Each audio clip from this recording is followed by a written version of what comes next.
Hello friends, स्वागत है आपका हमारे इस यूट्यूब चैनल कॉमर्स प्लेनेट में। और आज के इस वीडियो में हम AS4 को डिस्कस करेंगे, जो कि इम्पॉर्टेंट रहने वाला है RPSC ABST college lecturer, first grade commerce, NT-NET commerce, junior accountant और IPCC वगैरह के लिए। तो इस AS का जो नाम है वो है event occurring after the balance sheet date.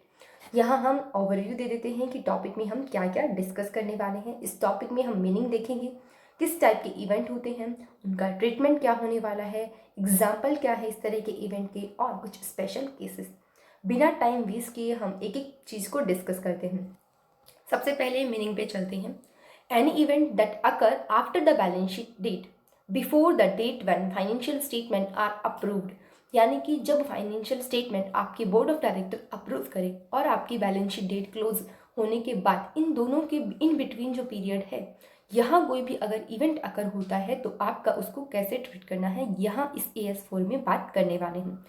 यहाँ हम देखते हैं कि अगर हमारा फाइनेंशियल ईयर एंड होता है 1/4/2019 को आपका फाइनेंशियल ईयर एंड हो रहा है, और बिगनिंग है आपके फाइनेंशियल ईयर की 1/4/2019, एंड होगा आपका 31 मार्च 2020 को। तो एंडिंग है 31 मार्च 2020, और जो हमारी अप्रूवल है फाइनेंशियल स्टेटमेंट की वो है हमारी 30 जून को आपके फाइनेंशियल स्टेटमेंट अप्रूव हो रहे हैं। तो ये जो 3 महीने हैं, यानी 31 मार्च के बाद अप्रैल, मई और जून, इन 3 महीनों में अगर किसी तरह का इवेंट अगर होता है, उस इवेंट को आपको या तो करना है डिस्क्लोज या करना है एडजस्ट। यानी कि if any event occurring during the period, then financial statement of these event shall be adjust और disclose on the balance sheet date. Example है, अगर मान लो आपका कोई डेटर था, वो इंसॉल्वेंट होगा इन 3 महीनों के दौरान।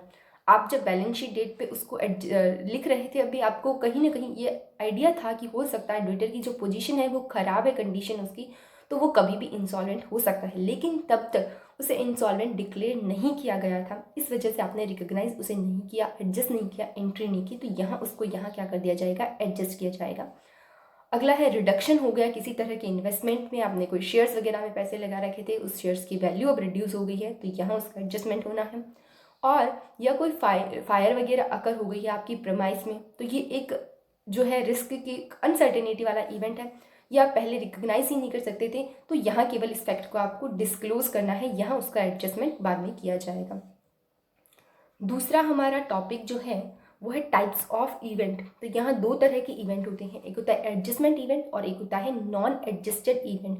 एडजस्टेड इवेंट मतलब वो इवेंट जो कि आपको फाइनेंशियल स्टेटमेंट बनाते टाइम, जब आपने बैलेंस शीट बनाई तब आपके पास कुछ इस तरह के एविडेंस थे, आपको कुछ इंसाइट जो है पता पहले से आइडिया था थोड़ा बहुत कि ये इवेंट होने वाला है, और आपके पास उसके लिए एविडेंसेस भी थी।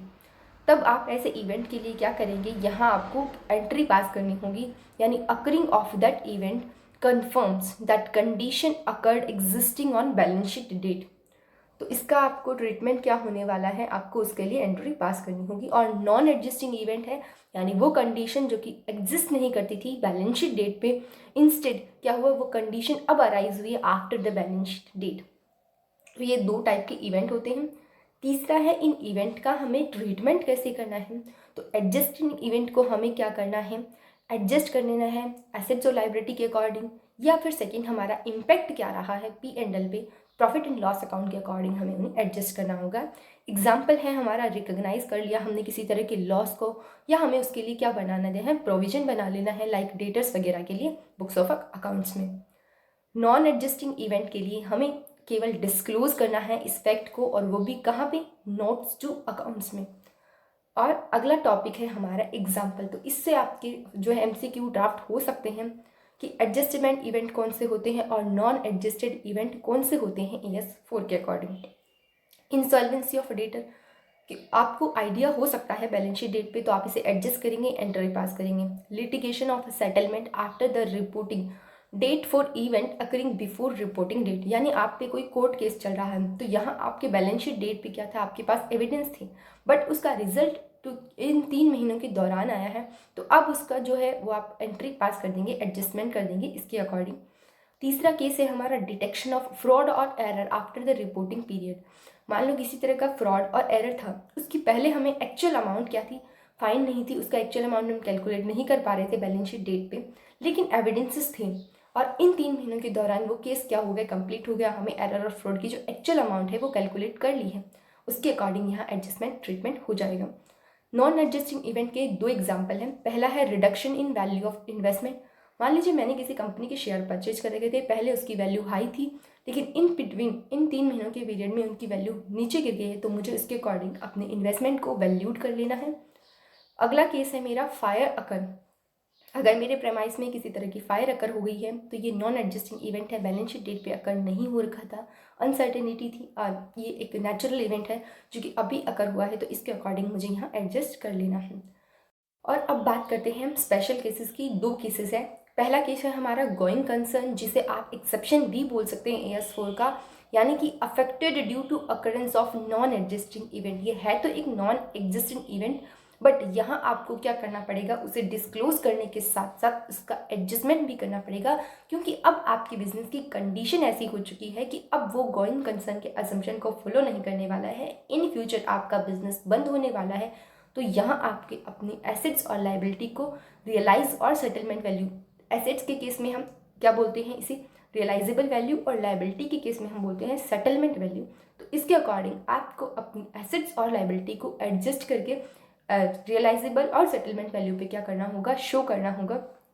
तो ये एक ऐसा एक्सेप्शन है कि जब आपका गोइंग कंसर्न फॉलो नहीं हो रहा, तब आपको अपनी जो नॉन एडजस्टिंग इवेंट है उसको भी इस तरह से दिखाना होगा। दूसरा केस है हमारा dividend declare after the balance sheet date.